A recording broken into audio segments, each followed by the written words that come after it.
Ipinahayag ni Senator Sherwin Gatchalian nitong Martes ng gabi ang kanyang pag-aalala sa kinahinatnan ng impeachment case ni Vice President Sara Duterte matapos ihalal ng Senado na ibalik sa Kamara ang Articles of Impeachment nang hindi ito formal na dinidismiss o tinatapos.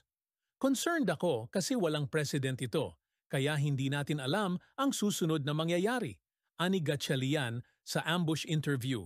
Ayon sa kanya, sumusunod siya sa mga dati ng proseso ng impeachment.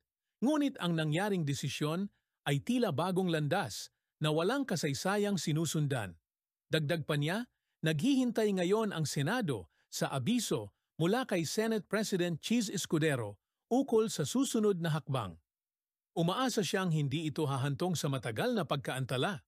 Sa palagay mo, tama ba ang hakbang ng Senado na ibalik sa Kamara ang kaso? Paano kaya ito makakaapekto sa kredibilidad ng proseso ng impeachment? Salamat sa panonood. Huwag kalimutang i-like, i-share at mag-follow.